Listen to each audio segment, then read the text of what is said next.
Hello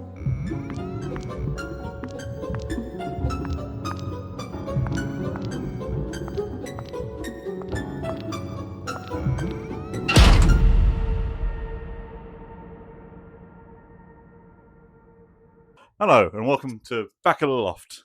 Today we'll be going for a little fact video. Yeah, we're going to do it with a different one. We're going to, one of us is going to flex our knowledge on something. By which he means him onto me. I'm doing what onto you? Flexing your knowledge. All over my face.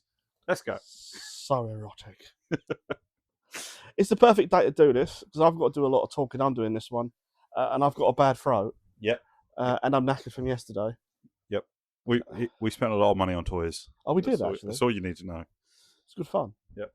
Tiring, though, because it was very hot and lots of hills. I don't do well with hills because I'm a lazy fat bastard.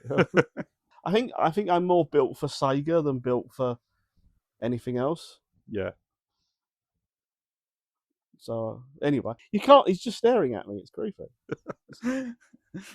Last time you ran anywhere without pressing X was a long time ago. You know. I'm not that modern. I hold down B to run. Hold down B to run. I genuinely, as a kid, thought everyone spat a fireball out first when they started running. What's the video about, Scott? Well, today's just going to be a toy-based one. I've got 5 or 6 facts. I can't actually say. 6. We've got 6 facts. We're going to number them because we like doing that. It makes us feel better. We've got short attention spans and numbers help. We're going to number them, and they are of a theme. It's the theme is Hasbro's original G.I. Joe. Yeah. That's the theme. But we will wander off of the theme a little bit. So number 1. Yeah? I was going to call this Barbie's mum's a fucking thief, but I thought that was a little bit too inflammatory. She is dead, but I'm sure someone could still say. This one's quite well known, I think, now, is that Barbie was stolen. Yeah.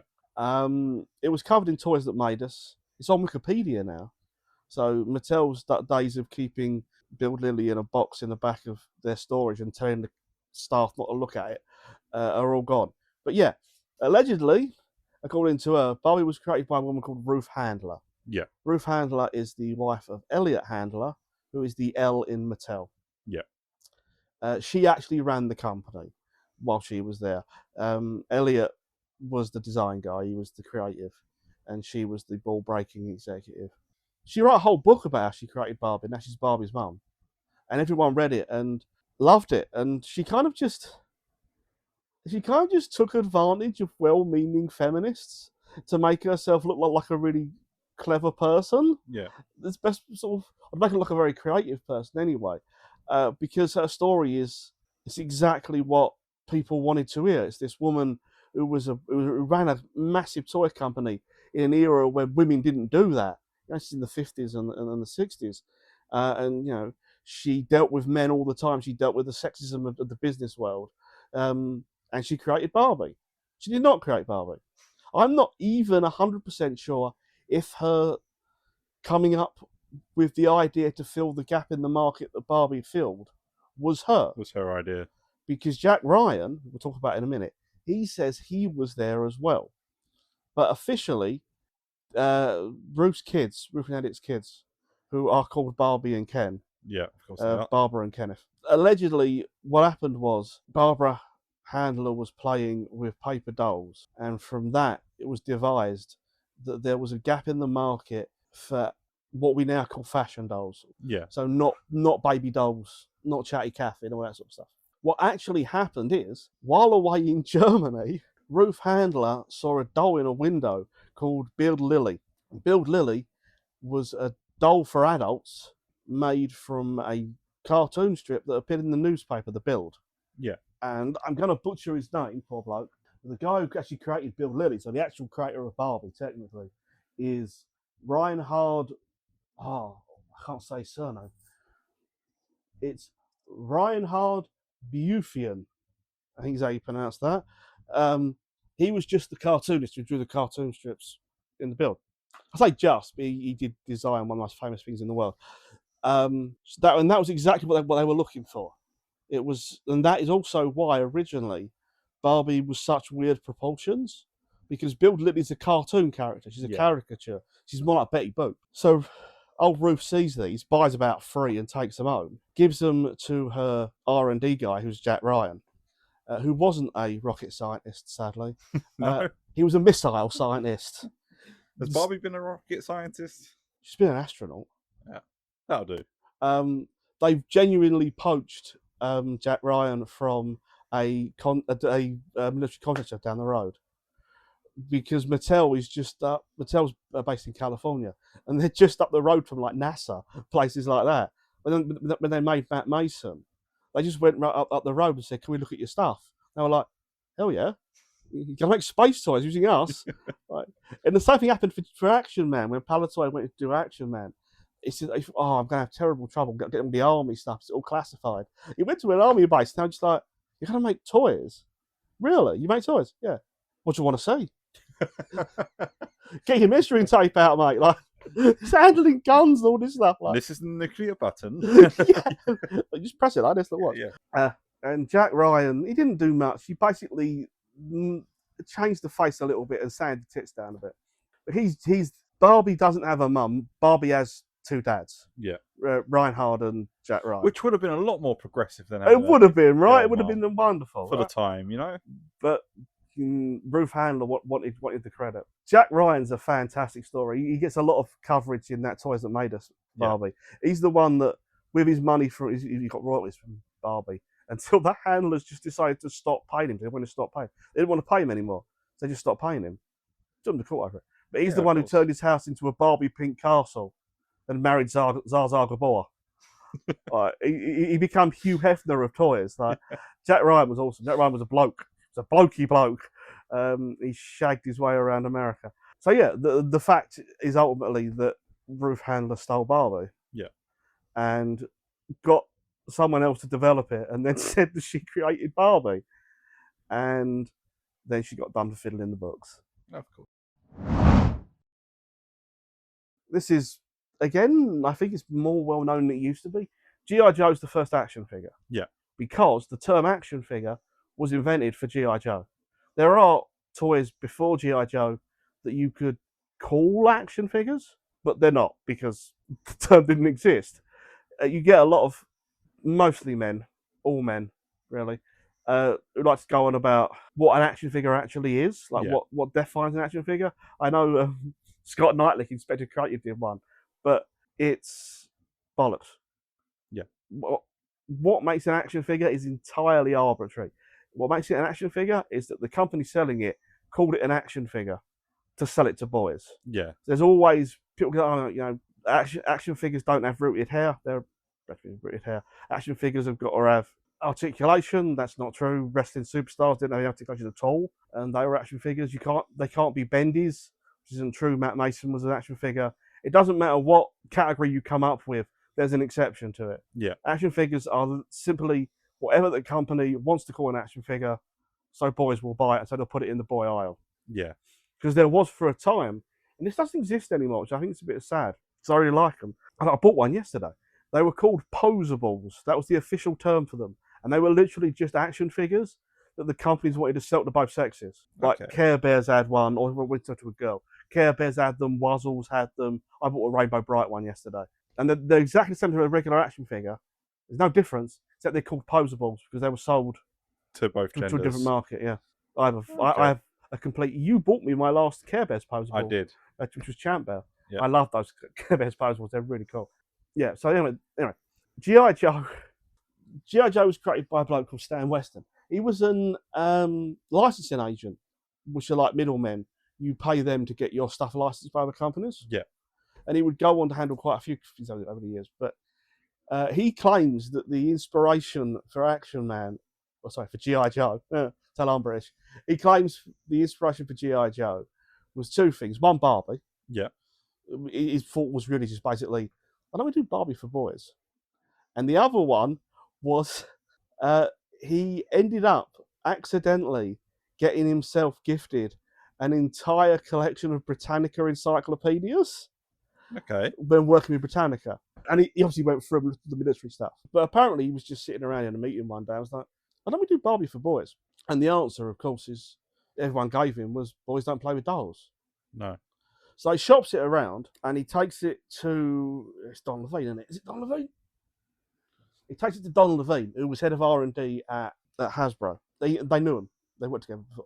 And Don Levine liked it. He liked the idea of what was being pitched, which was basically a boy's Barbie that's a military Barbie. What if we can get boys to play with dolls? Yeah. Yeah. We'll do the same thing that Barbie does and make a fortune. Because at the time, Barbie was still doing the razor blades model, which is you sell one doll and then you sell loads of accessories. Yeah. And that's how GI Joe originally was. You only need one mold, but you can put different things on them. Yeah, which means same as Barbie, you've got like accountant Barbie and outfits Barbie are cheaper to make but sell well. Yeah, basically, and little guns and stuff. So Levine liked it, but Merrill Hassenfeld, who ran Hasbro, he didn't want anything to do with it. He didn't want to do war toys for a start. He didn't want to do dolls at all. And again, boys don't play with dolls. So if I'm remembering correctly, and I'm sure this is correct, Merrill pissed off for a couple of weeks. He went abroad, probably to visit factories. He went abroad anyway. So Don Levine started developing the toy without him there. He did it in secret. He was sure it would work. Just don't tell Merrill. We'll just do it, and then we'll show him. And that's how they got it through. But starting from that very point, when they started development on what would become G.I. Joe, he forbade everyone internally, people working on it, the male boys, everybody, from using the term doll. And this was part of a preemptive measure to get around this boys don't play with dolls thing. If everybody always referred to it as something else, then they wouldn't accidentally call it a doll when trying to sell it. And so the people selling it would pick up on their language and, would always call it this thing. The terminology would just enter the zeitgeist. Yeah, because they would always use this terminology, they just carry on using it. And that does happen. Yeah, e-cigarettes became vapes. Yeah, it does work. And this did work. And Don Levine created the term action figure. And sure enough, it worked. Yeah. They sell it to the shops. A couple of them go, boys don't play with dolls. This is not a doll, sir. This is an action figure. But most of the time, this is an action figure. Oh, I see. That's nice. Yeah. It's not a doll. And G.I. Joe become an immediate success. It's got the word action in it. Yeah. Everyone knocked off G.I. Joe when it came out, by the way. Loads of people did it. But we're going to get to that in the next fact. I just like this fact. It's just a funny fact. After G.I. Joe came out and was a success, all the other big companies wanted their own Joe. And a lot of them did start by just putting out other soldiers. It never works. No one bought them. But it got so bad that Hasbro, for a while, made their own soldier knockoffs. Okay. And that's not even the best one of those, because Atari formed their own rival company called Key Games to have their own, essentially, inter-company rivalry. Like console wars of PlayStation and Xbox, but if they're both owned by the same company. Yeah, they were having their own little console war for arcades. Crazy. But eventually, what the companies that made a success out of the first wave of action figures really did was they just took G.I. Joe's idea and did another generic theme. Yeah. Marx did Johnny West, Best of the West, which was just cowboys. And Mattel did space. And that became Mattel's Man in Space, or Matt Mason. And I love it. And they were bendies. Mattel made Man in Space. Mattel was a success. It was Mattel's first big boys action success. And Jonathan Ross collects it, so it's very good. Yeah. The Git, Slime Beast, I think, went to look at Jonathan Ross's collection. Yeah. Jonathan Ross has got fantastic. He's got massive, But he has got the last Matt Mason toy that was never released. It's a little robot on a spinner that would let us fly in the air. He's got a prototype of it just sitting there. He is such a dick. I wish I was Jonathan Ross. You wouldn't be able to talk properly. Mate, I'm from Romford. I can't talk properly as it is. That's a fair point. This is an audio podcast, mate. We all know that I can't talk proper. There you are. And this is just a fun fact. And then the Apollo 11 mission happened, right? Oh no! And America went to the moon. Yep. Or if you're a sensible person, America faked the moon landings with help from Stanley Kubrick, which definitely happened. Oh, of course it did.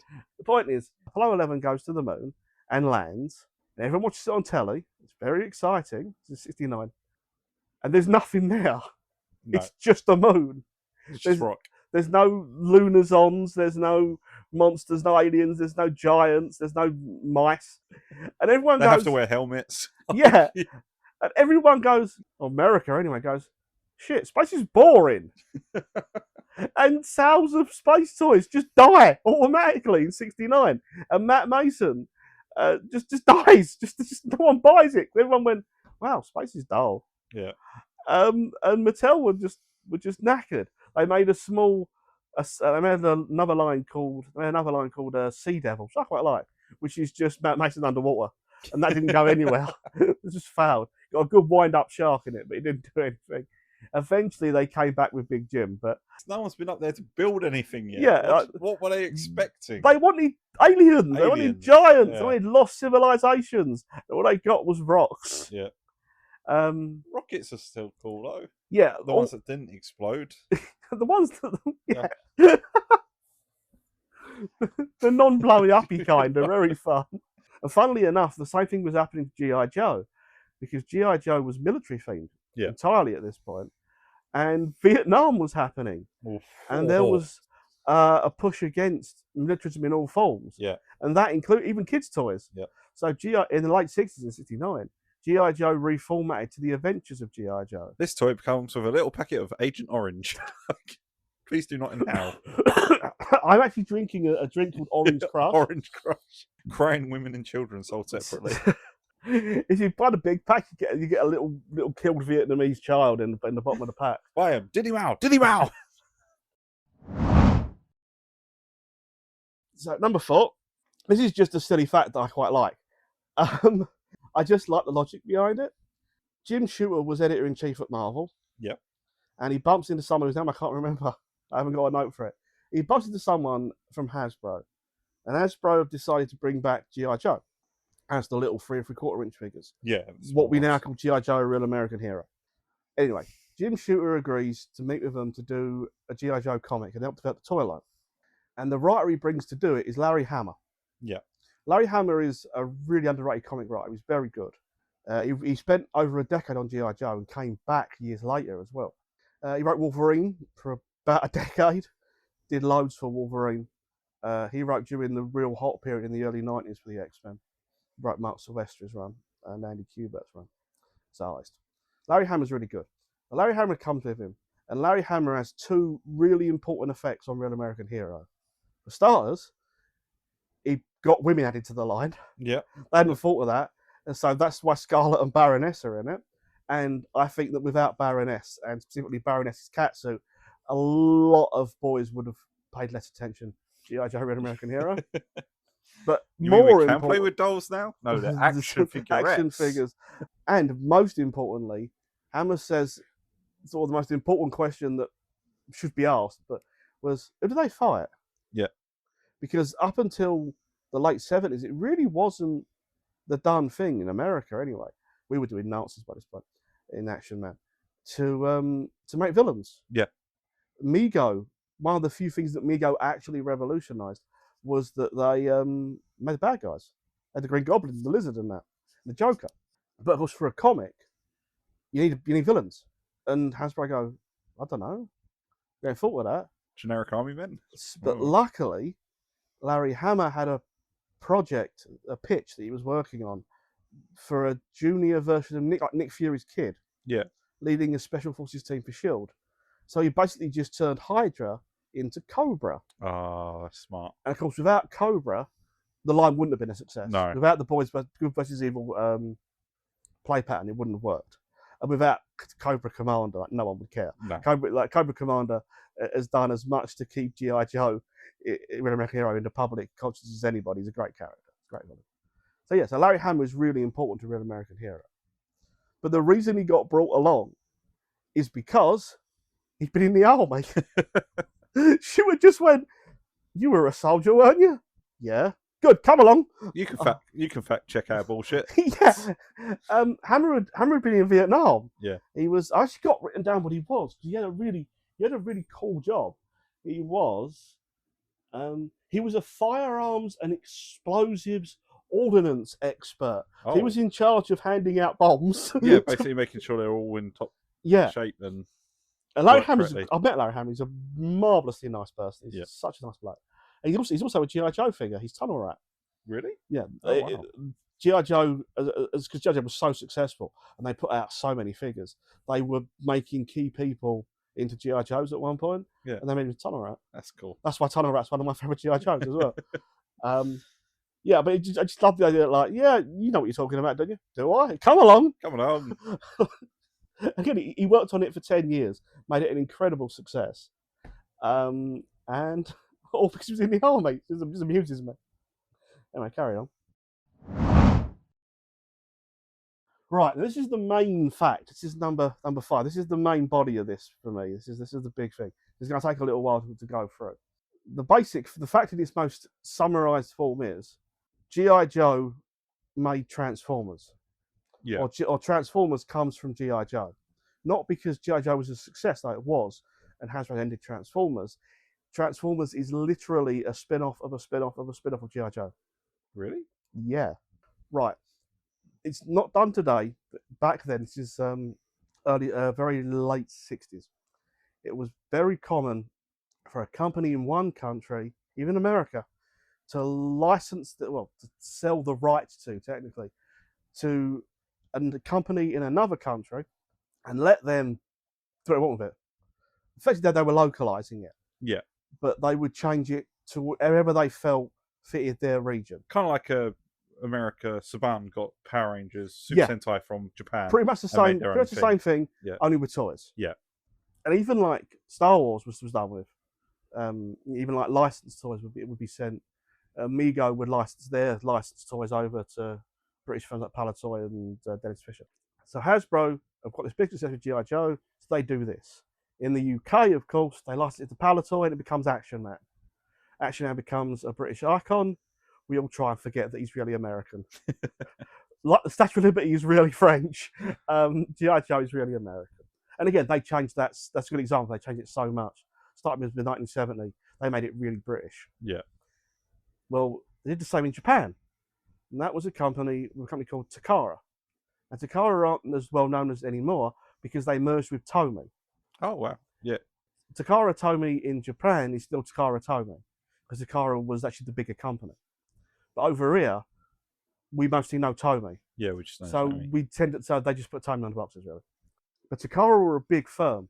They had the fashion doll in Japan, Lika-chan, and they made a load of money off of the Japanese golly, Doku-chan, an inflatable racial caricature that become a worldwide fashion fad. Oh, God. I'll put pictures up. It's incredibly racist. Mr. Popo, Dragon Ball Z. Oh, you would think it was Mr. Popo's son. Yeah. So Takara were a big firm. Takara got it and they made it into Combat Joe. And Combat Joe didn't do very well. So Takara did what the Japanese do really well, which is to take things and make them really Japanese. Their solution was to take a soldier with manga eyes, which is basically what Combat Joe was, and make him into a transparent cyborg. Of course they did. Because at the time, you've got to remember that this is the early 70s we're in now, and cyborgs are in. Yeah. Kamen Rider's on telly, Kasern's on telly, the big robots. Astro Boy. Astro Boy's been out for 20 years at this point. Japan likes its cyborgs. So what they do is they make him into a transparent figure with all the workings inside him and a silver head. And the character's called Henshin Cyborg because, again, Kamen Rider's very big and Kamen Rider says Henshin. It just means transform. Yeah. But he says it when he transforms every time. Yeah. So Henshin Cyborg comes out. Henshin Cyborg's a success. And Henshin Cyborg is kind of like Ideal's Captain Action, which, funnily enough, was created by Stan Weston, who created G.I. Joe. In that, what you bought was the naked character, and you bought costumes for him. And what another of Takara's good ideas was they made the costumes of famous characters they had the licenses to. So they dressed him as Ultraman and Ultra 7 and Kamen Rider. That's cool. Kids loved it, of course, because they want to dress up as Kamen Rider and Ultraman. So Henshin Cyborg does well. Unfortunately, it's in 73, there's an oil crisis. And the price of oil skyrockets. But this is Japan, and Japan, it just ingenuity all day, every day, don't it? Of course. They'll work around it. Don't worry about it. So they come up with a really good idea, and that is to take Henshin Cyborg and shrink him. and they shrink into a figure, and it is just the first ones really are just inches up as a little figure. They're 3 3/4 inch. They're the first 3 3/4 inch figures, which is what you know as the Star Wars size. Yeah. Right? They shrink them down, and they have another great idea. They tell kids these life size is an alien. So it's actually really small in Yeah. real life. Okay. Is from the micro planet. Of course, making them small not only saves you money when there's an oil crisis, but it makes vehicles and playsets the big ticket items which you want because you make a lot of money on them. Yeah. And they can also be smaller. Yeah, they're smaller, they're cheaper to make and buy, but you'll shift more of them. Great idea. Right? And this new line is called Microman. And Microman's hot shit. Yeah. Microman sells. But in between this and it coming over here, Dennis Fisher, the company named after the man who invented the spirograph, fun additional fact for you, licensed Henshin Cyborg and released him as Cyborg in the UK. Yeah. He's a bit smaller. He's 8 inches because Me goes out by this point, I think, the 8 inch figures. But this is during Microman's time in Japan. Japan sells Microman, keeps selling it, and eventually Mego pick it up and make it into Micronauts. But they're a bit later getting to market. So the first 3 3/4 inch figures in the West are actually adventure people, which I buy a lot of. The little humans and the little spaceships. Again, we'll put it on the screen. Yeah. It's one of my favourite toilets. Action figure lines. I love them. They're all just normal people. They're just like campers and reporters. Oh, and space aliens. Because of course, space is getting cool again. Yes, but Star Wars is coming out, and everyone's got space. And then, as sort of as 1980 comes around, Microman gets another problem, not from Microman itself, but from outside, and that is that the super robot fad's dying, well, shifting really. From the early 70s onwards, Japan gets really into what they call super robots, and these are technologically impossible, big fancy robots like Mazinger Z and Raiden. Some of the earliest Zoids, like Spider-Man's Leopardon. They're big, they're sort of, Gigantor is probably the most famous, I suppose, over here. They're big, cool superhero robots. Yeah. And Japan loves them. Mazinger is so successful that when Popey start merchandising it, they call their die-cast line Chogokin, which is the adamantium of it's like a fake metal. And all the kids just get it instantly. It's like calling it adamantium. Everyone knows what it is. Those come out over here as Shogun Warriors, but by the end of the 70s, it's starting to die off, and it's the taste is switching to what we now call mech or mecha. We normally blame Gundam for this. It's a little bit more subtle than that, but Gundam is really sort of the killing blow for the super robots. Gundam is actually a failure when it comes out. Gundam was so bad at shifting toys, they cancelled it. It was cut short. Really? Is that why they transferred to model kits? The company, I can't remember who it was now. I wasn't going to say this, but they did a regular toy line, and kids didn't like Gundam. Teenagers liked Gundam. Yeah. So Bandai picked it up for what we now call Gunpla, and that started selling. And Bandai gave them some more money. Oh, okay. And they get the films and stuff. And then of course Gundam becomes one of the biggest. Well, they've literally got in the world. A life-size one in Yokohama. Yeah, Gundam becomes huge. But Gundam shifts the idea of a cool robot fully away from Mazinger and towards Gundam. But Microman are super robots. Yeah. Also happening at the same time, which is the former super robot, it's Grendize, isn't it? Goldorak. Are transforming robot toys and transforming robots in general. Transforming robots well in. Yeah. And Takara actually make the first proper, no caveats, robot Takara and back again transformer in Microman. It's the Cosmic Countach, which is Sunstreaker in Transformers, eventually. So they reformat Microman in response to this change in tastes, basically. And they become two lines out of it, which is New Microman and Diaclone. Yeah. New Microman is still life-size. So all these transforming robots are all life-size everyday objects. They're a tape player, a microscope, a gun. Things you find around the house. Around the house. Yeah. But Diaclone aren't one-to-one scale. They're just transforming. They're robots that become cars. Yeah. They become trucks and sports cars and planes. Things that the Japanese find cool. And an ambulance and a fire engine as well. Was it Fun in Wave 1? Yeah, I think he was. And these do the trick in a couple of years, because Diaclone come out a couple of years after New Micro Man, but in a couple of years, Micro Man's hot again. Yeah. They've successfully rid the wave. Like, it's all good. Gundam's now getting really big.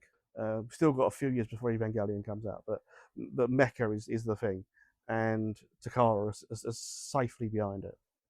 And I could never remember this man's name. I'm really sorry. I hope that fart doesn't get me. Where do we do I've generally got to get this guy's name. Never remember it. His name is Harry Krenstein. He is a Hasbro representative in Japan. He goes over and sees what Japan's doing, and if Hasbro want any part of it. Yeah. Well, he goes to the Japanese toy fair, and he sees Diaclone and New Micro Man. And he goes, "Yeah, I'll have that. That's cool. Robots turn into cars and guns." Cars very popular, obviously, in America. It's America. America's car culture. Yeah.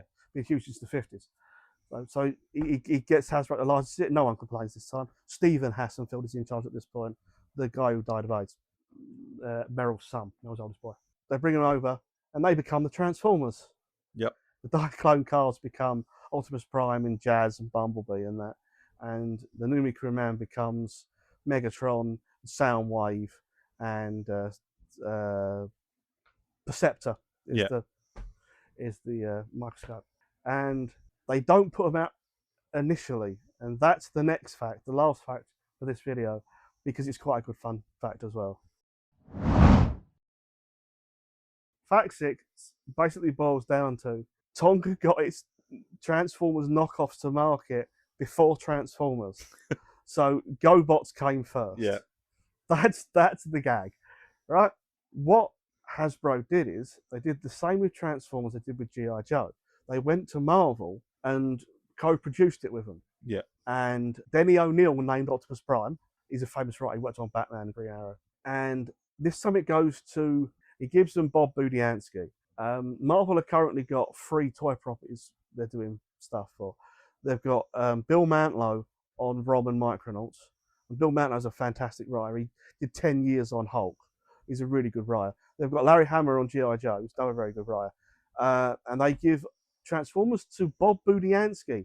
He's an incredibly average writer, honestly. He's not, if it wasn't for Transformers, you probably wouldn't remember, no one would really remember him. He's very average. But he really does a good job. He really works hard. And it's Budiansky who names and gives the personalities to all these Transformers, because in Diaclone, they were piloted mechas. It was like Gundam. But he turns them all into characters. He names like Jazz and Ratchet and Bumblebee and all of those. And he does all the bios for them. And he writes the book for a few years and does a good job. Simon Furman takes over later on, does a better job. But he's a prick. But I don't like Simon Furman. Why is Simon Furman a prick? Okay. Simon Furman didn't believe that there should be girl Transformers. Okay. His argument sounds fine, is that they're robots. They shouldn't have genders. But then they say he's about all. But all of the Transformers are blokes. Yeah. It's not even like they're male coded. They're just straight up geezers. Yeah. They're all masculine. They've all got male voice actors. I've never heard of Optimus Prime being referred to as a geezer before. He's a geezer. He's a proper geezer. He's a proper geezer. But he's just a straight up bloke. It's too late. They've already got a gender.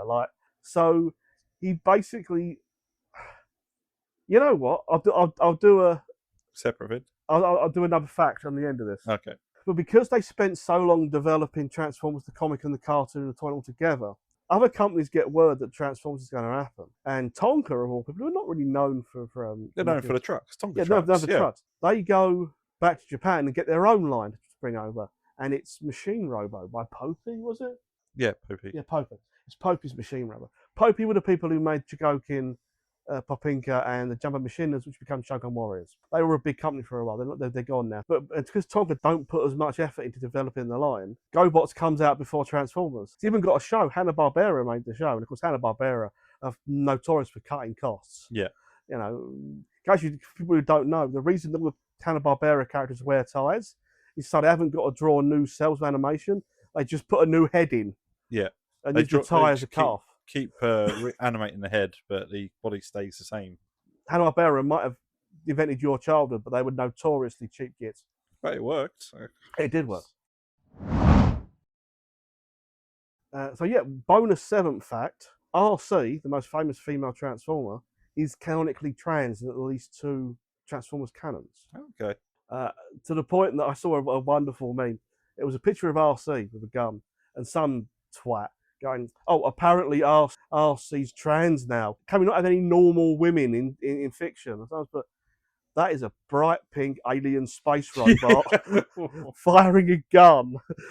If you're looking at that going, I want to grow up to be that one day, you're on the wrong track anyway. It ain't gonna happen. It's not going to happen. No, Simon Furman made RC trans out of spite, and it's a stupid. It's a horrible book. It's transphobic. It's terrible. They're called Transformers. So what were you expecting? Yeah, I saw that and all. There was one of J.K. Rowling talking to him. Yeah. And it's like Metatron's going to shoot someone, and Optimus Prime's, no, Metatron, I told you we don't hurt human life forms. And J.K. Rowling comes up. She says, "Oh, Transformers, is it? I don't think I'm going to treat you as women." And they shoot her. Yeah, but that's the bad one. But in one of the cartoons, I can't tell you which one it is, but in one of the other cartoons, one of the CGI cartoons, she's trans in that as well. Thought Monkey will tell us eventually what one it is. Full Monkey will pop up. But yeah, she's been trans in at least two continuities. But yeah, so just in case, there's some horrible little right wingers out there who, if you've wanked to RC, you've wanked to a trans woman. I know you have. So the ultimate moral of this is a doll based on a German cartoon inspired Optimus Prime. Yeah, that's your takeaway from it. That's the takeaway. No stolen German doll. No Optimus Prime. Yeah. No Beast Wars. No rubbish films. No. No good film. No. I'm trying to think of. No Rat Trap. Can't think of any obscure Transformer. And that Hasbro ended up licensing a toy that was spun off, then spun off again, then spun off again, and they licensed that spin-off themselves back to be Transformers. And might as well do it while we're here. A good buy fact: Takara couldn't make enough toys for the second year of Transformers. Hasbro wanted more stuff out, so they just went to a couple of small companies and licensed their robots. And because of this, some Transformers have never come out in Japan. Oh, wow. Including the deluxe Decepticons. But two of them did, by complete surprise. Takara Tomy found out they owned two of the Transformers they couldn't previously make, and that's Skylynx and Omega Supreme. Oh, cool. That's cool. And we never got Omega Supreme because Grandstand had already licensed it a couple of years earlier for their converters. Ah. And I saw one at a toy show in Brentwood Centre, and I didn't buy it because I don't know why. I had the I think. For some reason, I wasn't really feeling it. I bought two Incredible Crash Dummies, and that was it. And I wish I'd bought it because it was really cheap. It was £100. Anyway, that's our fact video. Yeah. You can do another one. You can do the next one if you want. Yeah, I'm up for that. Do Dragon Quest or I mean, if you've enjoyed this fact video, please let us know in the comments, and we'll come up with some more. We'll do some more. And if you don't, we'll still do some more. Yeah. Because I like feeling smug. And we like the sound of our own voices. We really do. Come back to the loft another time, won't you? Thanks for joining us. Yeah. See ya. Bye.